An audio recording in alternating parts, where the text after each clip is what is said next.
Hello everyone, very warm welcome to my channel which is simple living with Shikha. आशा करती हूँ कि आप सभी लोग बहुत बहुत अच्छे होंगे। आप सभी को हरतालिका तीज की बहुत बहुत शुभकामनाएं। जिसने भी ये व्रत रखा हो, भगवान करे इसकी सभी मनोकामनाएं पूरी हो जाएं और भगवान माता पार्वती सभी औरतों को सदा सुहागन रहने का आशीर्वाद दे। बस यही मेरी प्रार्थना है, सबके सुहाग को वो अमर रखें। तो आज का मेरा व्रत और पूजन मैंने कंप्लीट कर लिया है, लेकिन अब मैं आपको इसके बाद आपको देखने को मिलेगी मेरी पूजा कैसे मैंने किया। सबके घर में रिवाज थोड़े थोड़े अलग होते हैं, लेकिन जैसा मेरे घर में मेरे ससुराल में होता है मैंने वैसे किया। और जो भी भूल चूक मुझसे हो गई होगी तो उसके लिए माफ़ी मांग ली है। पहली बार मैंने सासू माँ के साथ में अपने घर में मैंने वहाँ पे किया है, तो आज मैंने अकेले किया। तो जो भी भूल चूक हुई हो मैंने उसके लिए पहले ही माफ़ी मांग ली भगवान जी से कि ताकि मुझे माफ़ कर देना। बाकी अपनी तरफ से पूरी कोशिश की कि हर चीज़ अच्छे से की जाए। और मैं आपको कैसी लग रही मुझे ज़रूर बताइएगा। छोटे से बच्चे के साथ में समय दे पाना खुद को तैयार होने में बहुत मुश्किल होता है, लेकिन फिर भी मैंने बहुत कोशिश की अपने आप को एकदम 16 श्रृंगार जो होते हैं वो सब मैंने किया और तैयार हुई हूँ। सबको ऐसे होना भी चाहिए, 16 श्रृंगार तो ज़रूर करना चाहिए। मैं यहाँ बैठ के अभी तैयारी कर रही हूँ अपना पूरा। और आप लोगों को पता ही होगा कि ये महाव्रतों में से एक महाव्रत है और काफ़ी कठिन भी होता है, लेकिन अगर थोड़ा सपोर्ट मिल जाता है तो इसको व्रत को पूरा करने में थोड़ी आसानी हो जाती है। जैसे कि मेरे हस्बैंड ने मुझे बहुत सपोर्ट किया। बच्चे आज वो घर पे ही थे, लेकिन उनका घर से काम था, वो काम भी कर रहे थे और साथ में उन्होंने शिविका को संभालने में बहुत हेल्प की, क्योंकि शिविका बहुत चिड़चिड़ी हो गई थी। आज उसको एक्चुअली दांत निकल रहे हैं ना, तो बच्चा चिड़चिड़ा हो जाता है जब उसको दांत निकलने वाले होते हैं ना, तो वही हो रहा है उसके साथ भी। वो थोड़ी सी चिड़चिड़ कर रही थी और वो मुझे फीड करती है तो फीड नहीं हो पा रहा था इतने अच्छे से, क्योंकि मैंने कुछ खाया पिया भी नहीं था, इसलिए तो बहुत चिड़चिड़ कर रही थी। तो उन्होंने काफ़ी उसको हैंडल करने की कोशिश की। मतलब अगर मैं अकेली होती तो बहुत दिक्कत होती, मैंने भी संभाला, लेकिन जैसे मैं थक जा रही थी तो वो संभाल रहे थे। तो ऐसे सपोर्ट से ना आप कोई भी चीज़ करते हो ना तो बहुत आसानी से हो जाती है। तो ये व्रत भी मैंने काफ़ी मतलब कर पाई बिकॉज़ कि उन्होंने सपोर्ट किया मुझे, तो उनका सपोर्ट बहुत ज़्यादा है। और सारी चीज़ें मैं कर रही हूँ यहाँ पे। और घर पे भी बहुत सारी चीज़ें होती हैं, लेकिन हम भूल जाते हैं ना ऐसे सबके साथ। सब जब हम बड़ों के बीच में होते हैं, बड़ों के साथ में पूजा कर रहे होते हैं, तो क्या होता है कि नहीं, बड़ों की जिम्मेदारी होती है सब कुछ देखना, तो हम लोग एकदम टेंशन फ्री होते हैं। हम सिर्फ पूजा अपने आप को तैयार कर रहे होते हैं, पूजा करते हैं। पूजा की तैयारी के बारे में इतना नहीं सोचते हैं। लेकिन अभी यहाँ पे क्या जो भी तैयारी करनी है वो मुझे करनी है, तो बड़ा ही सोच सोच के याद कर करके चीज़ें कर रही थी। सासू मम से बात कर रही थी कि क्या करना है क्या। उन्होंने सब कुछ बताया मुझे डिटेल में। फिर भी कुछ भूल गई होंगी तो भाई अब वो जो भूल चुक तो फिर भूल चुकी है। अपनी तरफ से कोशिश पूरी की। बाकी अब आप यहाँ पे देख रही मैं यहाँ पे श्रृंगार कर रही हूँ। जो श्रृंगार मैंने चढ़ाया है ना, उसमें से मैंने बिंदी निकाल के पार्वती मैया को लगाई है। तो श्रृंगार में से कुछ भी एक समान आप ना ऐसे माता रानी को लगा सकती है, बिंदी या फिर सिंदूर कुछ भी। तो यहाँ फल ये सारी चीज़ें एक करके मैं चढ़ाऊँगी, उसके बाद कथा शुरू करूँगी। तो आई होप आप सभी को मेरा ये व्लॉग और ये पूजा अच्छी लगेगी। पूजा अच्छी लगे तो आप इसको लाइक कर देना। मैं मिलूँगी आपसे नेक्स्ट व्लॉग में, तो आप इसको भी कंटिन्यू कीजिए, कंटिन्यू देखिए।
पाने की आशा से तथा विवाहित स्त्रियों सुहाग की रक्षा और पति सुख की कामना करके करती हैं। प्राचीन काल से चल रही मान्यता है कि इस व्रत को करने वाली स्त्रियां पार्वती के समान सुखपूर्वक जीवन यापन करके शिवलोक को प्राप्त होती हैं। हरतालिका व्रत का विधान। व्रत करने वाला व्यक्ति सूर्योदय के पहले उठे और भगवान शंकर जी के स्मरण करे, फिर नित्य कर्मों से निवृत्त होकर शिवालय में जाए जहाँ पूजन करना हो और कथा पढ़नी अथवा सुननी हो। यदि हो सके तो शिव मंदिर में शिव पार्वती पूजन के लिए केले के बंदरवार इत्यादि अनेक पुष्पमालाओं से सुसज्जित एक सुंदर मंडप तैयार कर लें। सुहाग चाहने वाली स्त्रियों को शंकर पार्वती की बालू रेत की प्रतिमा बनाकर उसे इस मंडप में स्थापित कर पूजा करनी चाहिए। धड़ पाद आसन देकर सम्मान सहित बिठाया और कहा, हे मुनीश्वर, आप के पास पहुँचे। नारद जी ने हाथ जोड़कर भगवान विष्णु से कहा, प्रभु, आपका विवाह कार्य निश्चित हो गया है।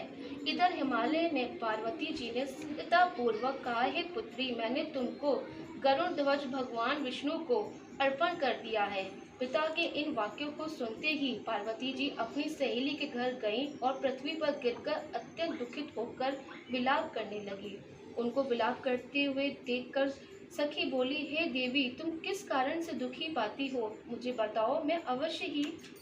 तब वह देवी पार्वती तुम अपनी सखी को यह वचन सुन ऐसे ही वन को चली गई। पिता हिमालय में तुमको इस पर न पाकर सोच कि मेरी पुत्री को कोई देव दानव अथवा किन्नर धारण करके ले गया है।